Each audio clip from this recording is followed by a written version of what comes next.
Hello, friends. We are back with episode 66 of the Our Weekly Highlights podcast. My name is Eric, and guess what? As always, we are joined by Mike Thomas. How are you doing today, Mike? I'm doing really well. Glad to be back for another week. How are you, Eric? Yep, doing just fine. Starting to get a little more rest and tying up some stuff before the end of the year so I can actually enjoy my time off that's upcoming and do more fun dev projects in the open. Learning the hard way sometimes, but that's how I roll. Exactly. Yep. So we're here to talk about another awesome issue of our weekly for 2021, week 46. And this week's issue is curated by Tony Elhabar, who you may know him from his awesome competitions on Sliced recently, but he's been one of our curators for quite a while. So immense thanks to Tony. And of course, he has had great help from the rest of our weekly team members and contributors. So we're going to start with a story where the expression take that with a grain of salt is kind of apropos given our subject matter, but it actually has roots into a fairly big controversy that a certain big company has undergone in the housing sector. So, Mike, you want to give us a little background on what happened in the last couple of weeks there? Sure. So this was an interesting one to watch on both the news and social media.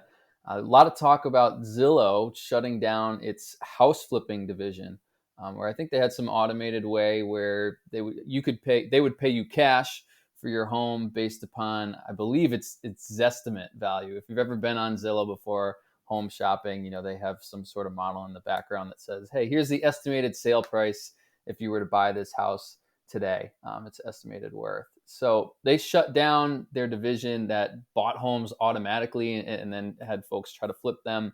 Um, so their CEO stated that they've determined that the unpredictability in forecasting home prices far exceeds what they originally anticipated. Oh, my. Um, so that's a pretty strong statement. And people found some old job postings from Zillow. This is how far it went. Job postings for working on this particular project, and they were looking for people familiar with the time series library Profit. And so the social media warriors came out, and then they started going after Sean Taylor, who's a great data scientist who developed Profit, Yes. saying that it's somehow his fault that this algorithm was applied, at Zillow in ways that they shouldn't have been applying it. And that's, like saying that somebody used a decision tree on a model that, to model something that wasn't a classification problem or something like that. Right. You can't control what people are going to use your algorithms for. So it got way out of hand. It was pretty ridiculous.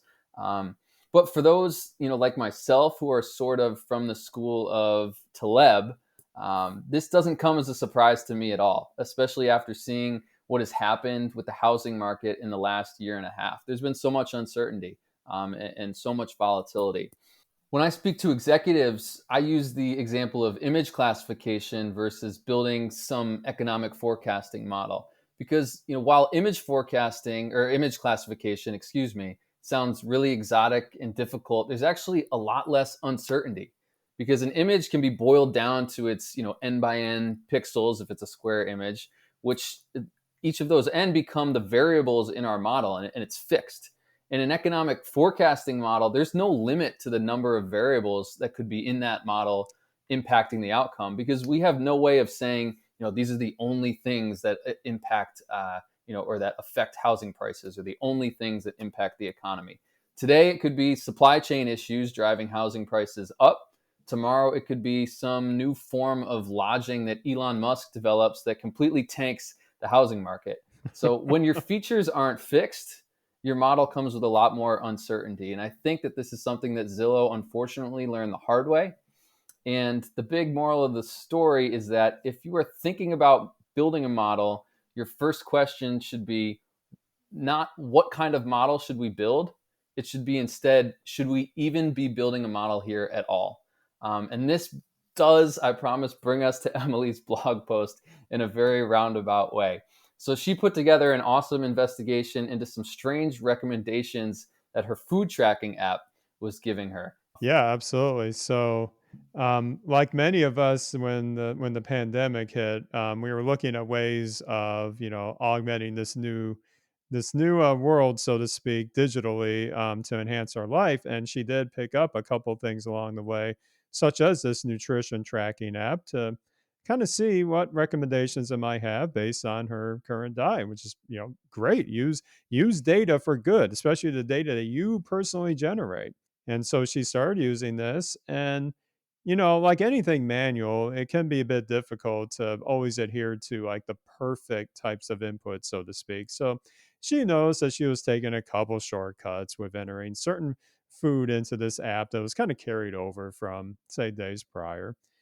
Well, it's one thing to know you're doing that little bit of a shortcut, but then when she started seeing some odd messages that she might have to watch out for something, almost like a warning in the app, like a negative pattern being detected. Now, she was entering basically vegetables most of the time. So, when we were growing up, we were basically always told, and frankly, it's true, that vegetables are pretty darn good for you. They have lots of nutrients that are very hard to replicate with processed food. We don't have to get into all that, but it was kind of perplexing why this app would tell her you might want to minimize that a little bit. So, in light of everything going on that we just heard with the Zillow saga, Emily was definitely thinking about just what on earth is going on with this algorithm that is telling me this. And so the remainder of Emily's blog post, and by the way, Emily Reeder is a senior analytics manager at Capital One, and she's honestly one of the most influential members of the community every time she writes a post, I immediately save it to my pocket for offline reading because it's always fun to pull that up and see what adventures she's up to in the data science world. Emily is awesome. Absolutely. Yeah. I'm hoping I can get her on a podcast or some of her adventures sometime. She and I always had great talks when we were at our studio conf for all those years. But yeah, the rest of her post takes us down her analytical interrogation of what could possibly be driving these odd messages in this app.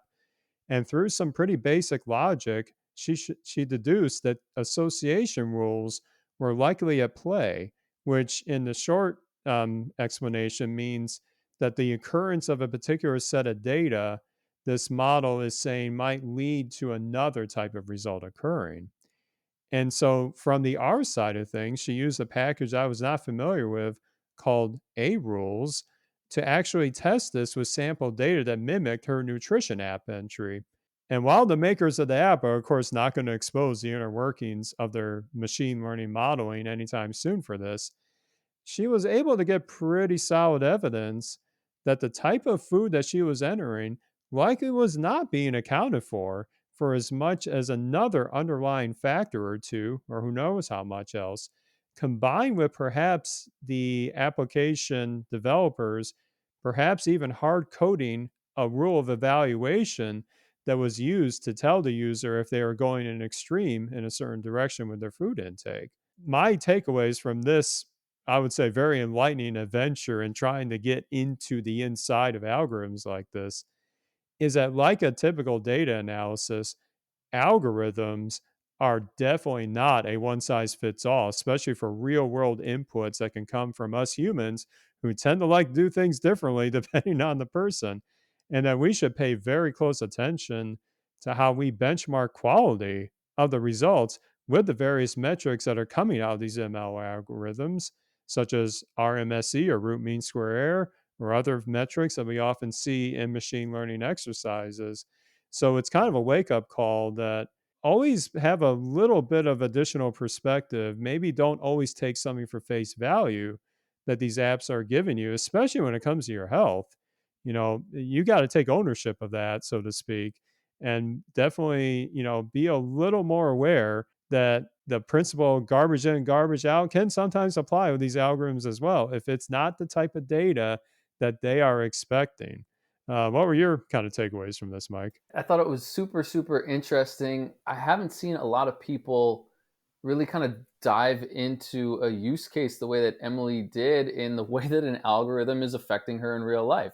Thought it was really, really cool to read this blog post. And again, you said that she hypothesized that the app might be using some sort of association rules mining, which is like your most basic form of a recommendation engine.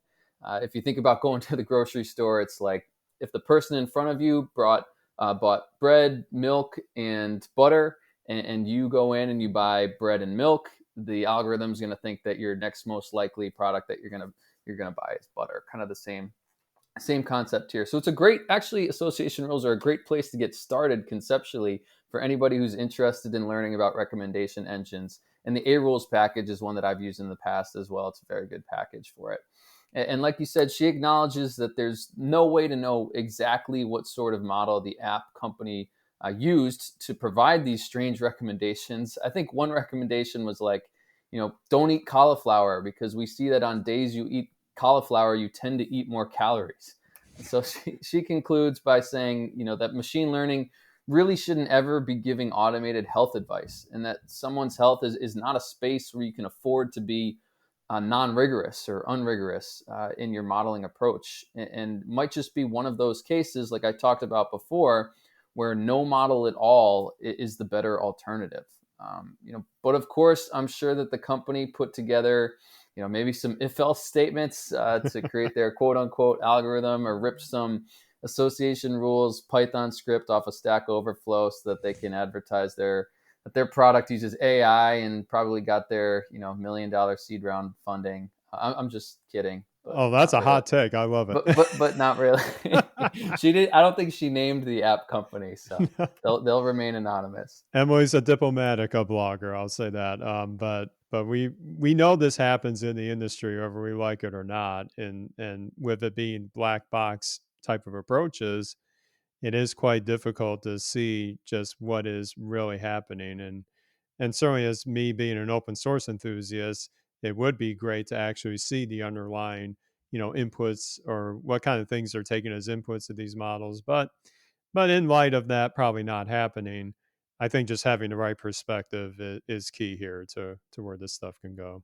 Definitely, definitely. Great first blog post of the week. Yeah, yeah. I always enjoy reading Emily's stuff. And we'll move right along to what can be another tricky situation in more of your typical data analysis, where I can definitely tell you this from personal experience, but in my, earlier data science and stat adventures, I might get this great data set that has been sent maybe by a colleague or from a service, and I'm asked to quickly turn loose on getting some insights, maybe run some predictive models, build some visualizations, get a nice report out there.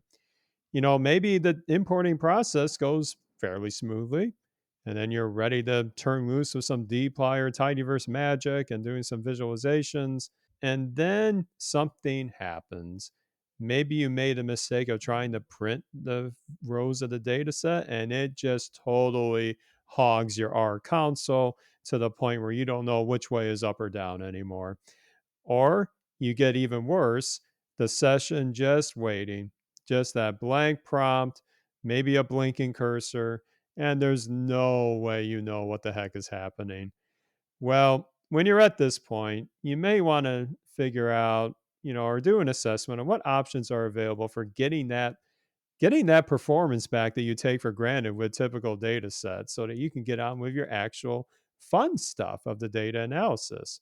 Well, it sounds like data scientist and data engineer Roel Hogerverst, I believe he's based in Germany, has authored a very accessible blog post on his blog that gives a great overview of different approaches in the R world for dealing with what could be pretty large data sets. And his example starts with basically simulating a data set from another GitHub repo of 1 million rows, which I know from my earlier days of using R, that sounded like ginormous, absolutely huge. Of course, in 2021, that might actually be on the tiny side of a lot of web data that's generated. But Raul shows that with typical dplyr type syntax, you might run into some performance hits. So Raul starts off with showing what it will look like in a typical tidyverse dplyr pipeline, which could run into some performance issues with this kind of large data set. Even though dplyr itself is backed with C++ code, it can't account for a lot of huge dimension here. One of the first approaches Raul shows us is data.table, which gets a lot of praise in the R community for being extremely performant for both importing textual data files like huge CSVs, but also within the data.table kind of processing language in its data paradigm, you can get significant gains in summarizing operations, grouping, aggregating, and that can be a very solid approach if you're willing to invest the time a little bit in learning about the data.table language.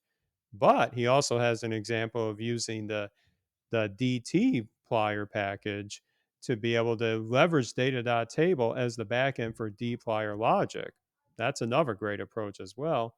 And then if you're on the Python side, he even talks about some newer developments that are on top of or in replacement of the pandas library for actually getting better performance out of Python's importing of data sets. And then lastly comes the topic of databases.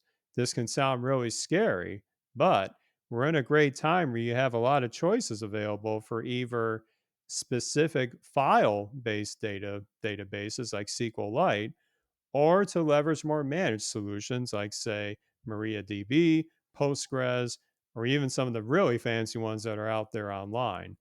So you've got a lot of things at your disposal here.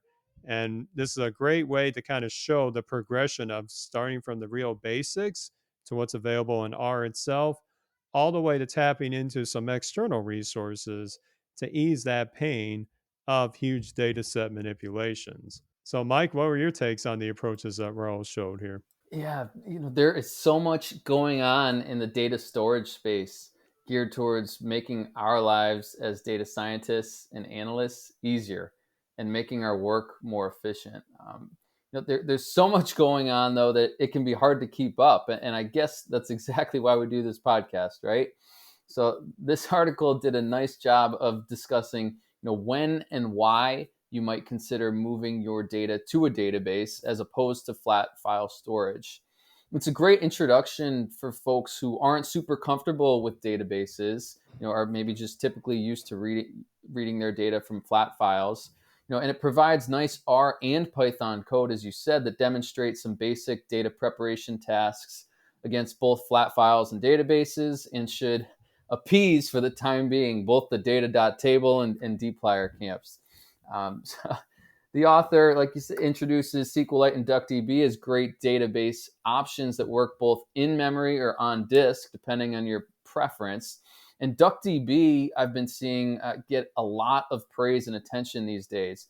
And best part is that it's open source with some major performance gains over SQLite, when running large aggregation operations.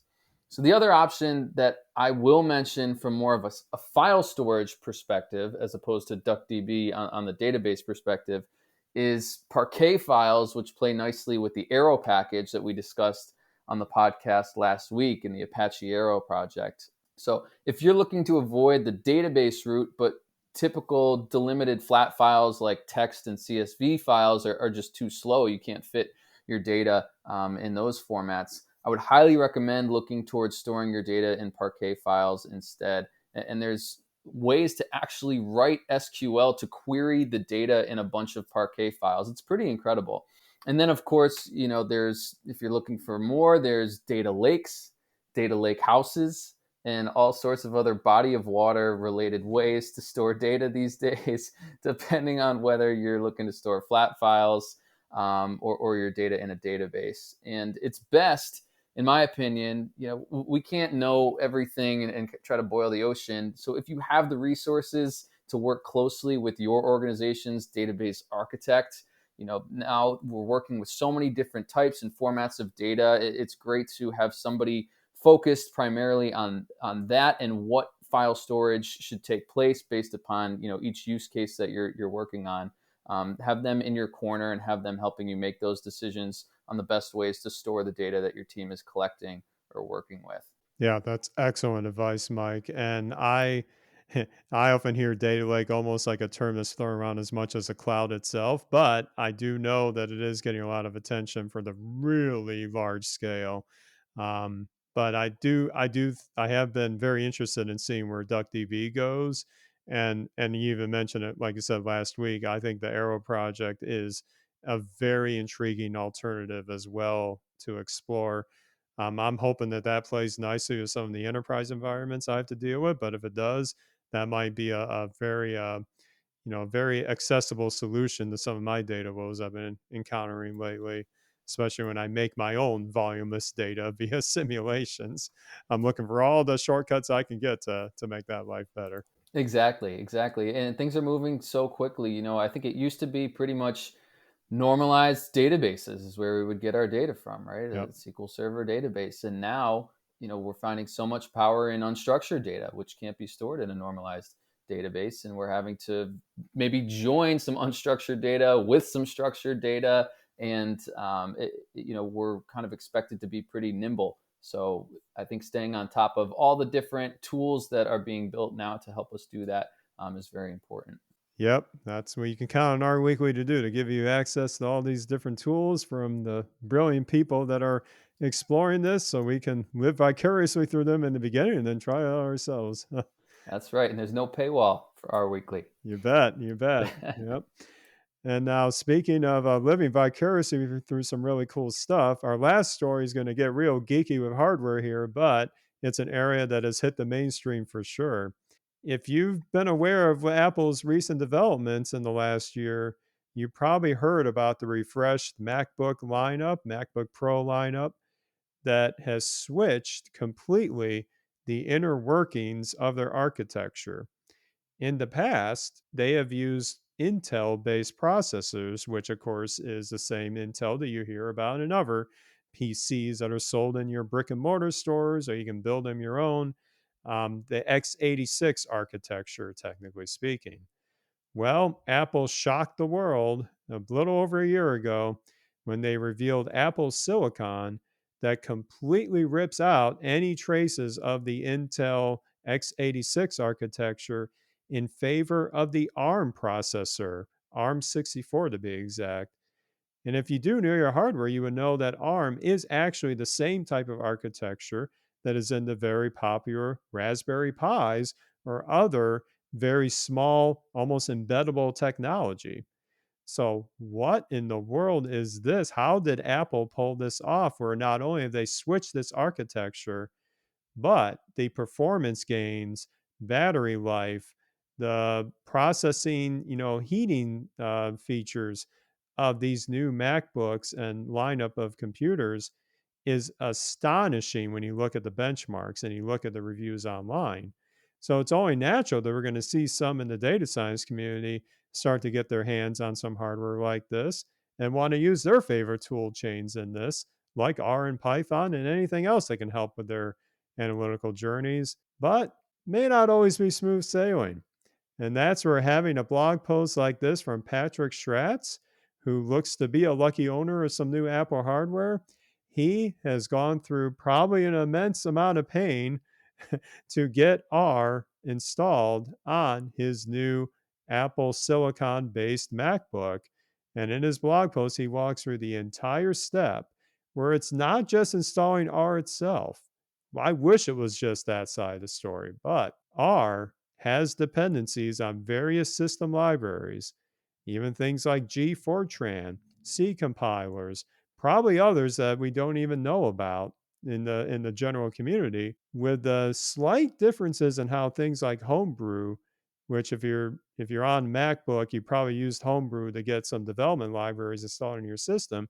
Even that has some subtle changes into what it does for installation directories, binary paths, that if you don't know to look for those, you're probably going to get a lot of compile errors when you install packages from source, say via GitHub or other repositories like that. I can speak from experience, even with running a MacBook at work for the Intel architecture, that sometimes getting these development libraries is no easy task.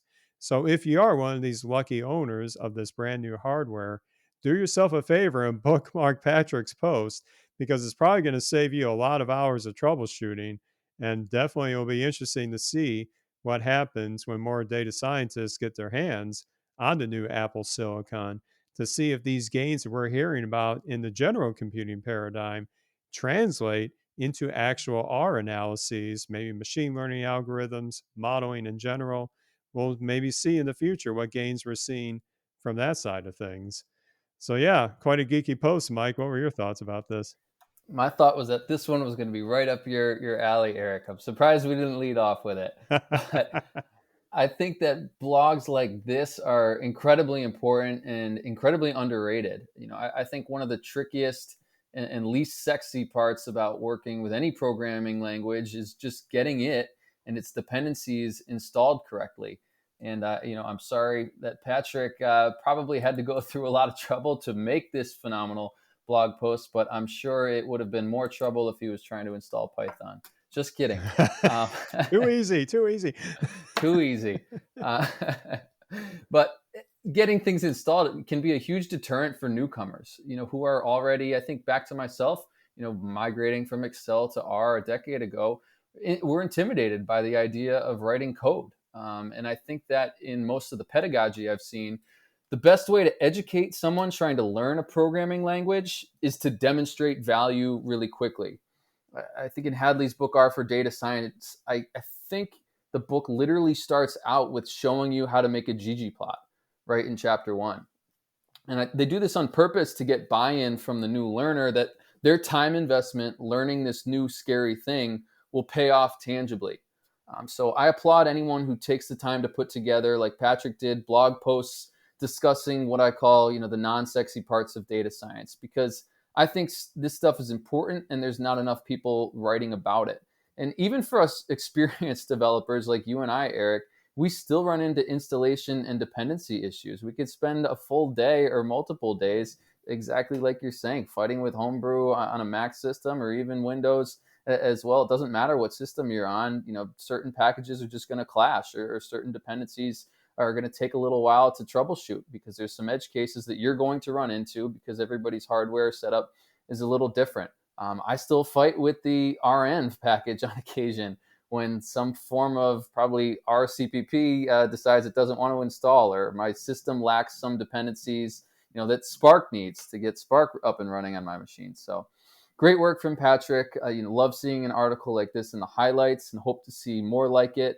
And yet another reminder to me that I need to give into the Mac operating system life one of these days. Well, to each your own, as I say. I'm still a very diehard Linux enthusiast, so you'll have to pry that out of my cold hands, as I say.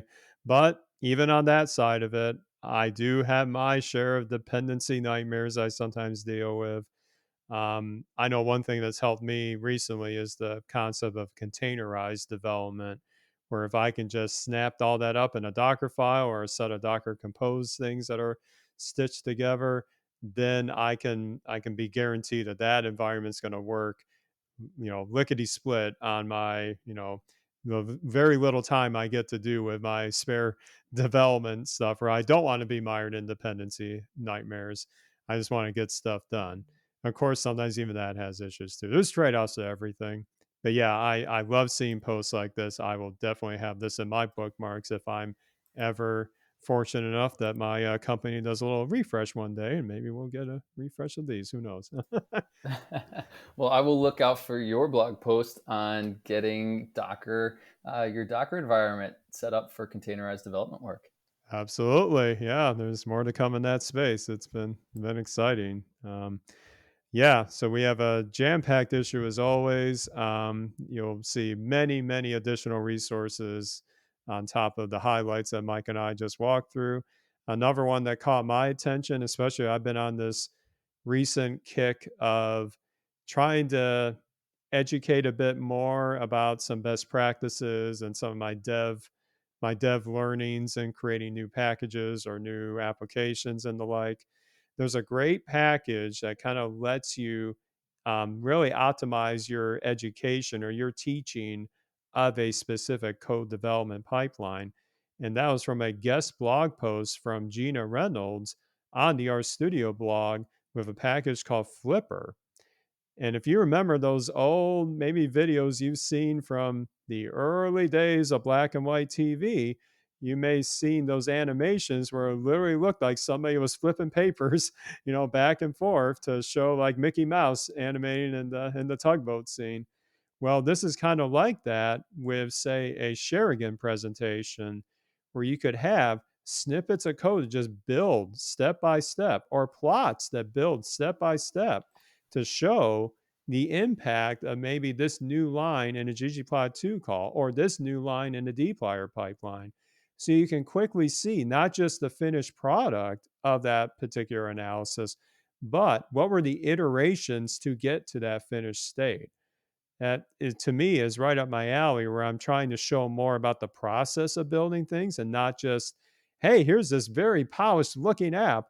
Guess how I got there? Oh, read the GitHub to find out. We want to be a little more intentional about how we walk people through something new to them, and being able to have a tool like FlipR to make that teaching a little bit more accessible, I think, is a big win for the community. So that was definitely a highly recommended read there.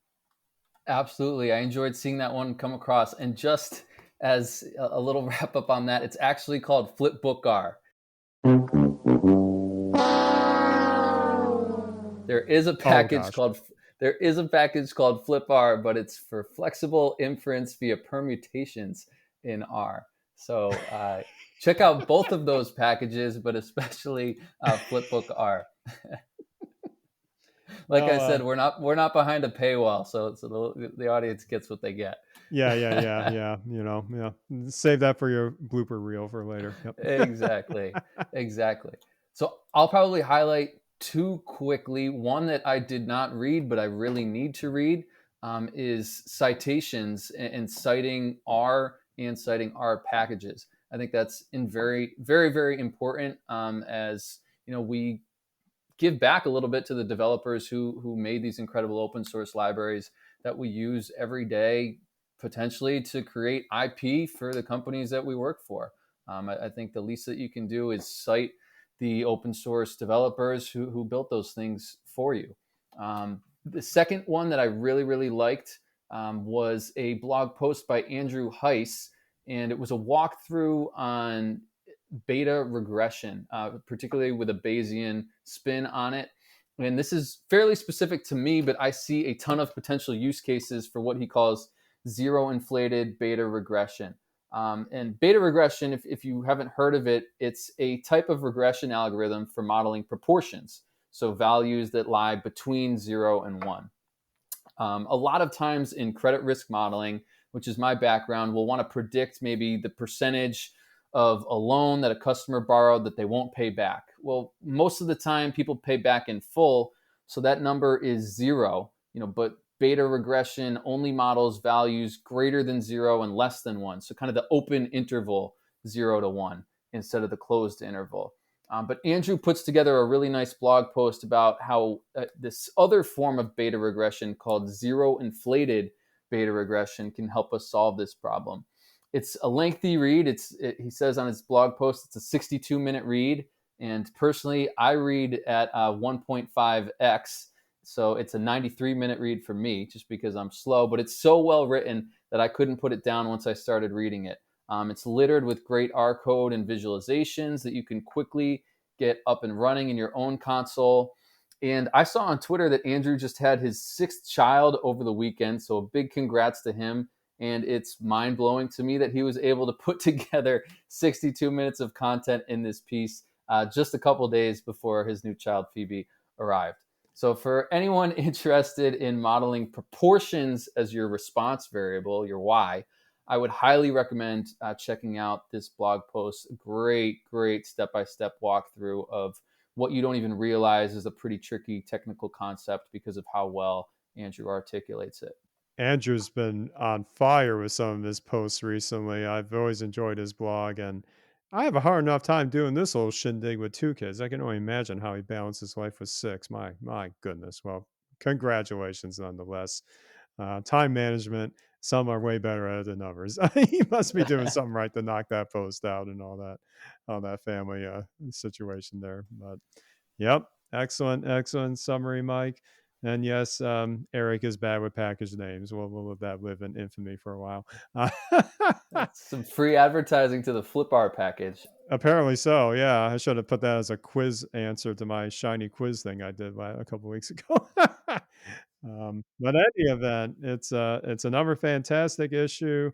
If you don't know where to go, we're going to tell you where to go. It's at rweekly.org. You're going to find the latest issue right at the very top, along with links to the rest of our curation team if you want to get links to who we are, and also the GitHub repo itself, where you can contribute stories to the R Weekly project that you find online. It's a simple pull request away, or even better yet, use the website itself to submit the story if you like, or perhaps even a feed of a site that's continually updated with our content via its RSS feed or the like. So we're always happy to great get great new contributions there.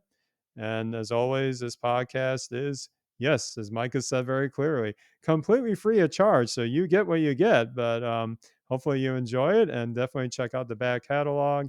If you miss some weeks here and there, it's all right there for the taking, right at the top of iamweekly.org. There's a podcast link.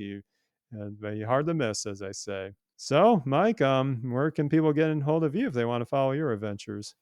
Sure, you can check me out on Twitter at Mike underscore Ketchbrook, KETCHBROOK. And you can follow along with what we're doing at Ketchbrook Analytics at ketchbrookanalytics.com. Very nice. You definitely give Mike a follow. He's always posting out great content on Twitter and LinkedIn. Yep, definitely check out that his exploits there. And I am on Twitter as well at the Rcast. My live stream adventures still go. Some people actually like watching it, so I'll keep going with it. Continuing some package development work this week, hopefully to make the process of learning and documenting the iterations of a Shiny app easier. So, having fun with that. And yeah, so I guess we'll wrap it up here. And we'll be back obviously next week, hopefully, when I can say the correct names of packages. But until then, we hope you have a fantastic week. And we will be back with another edition of our weekly highlights next week.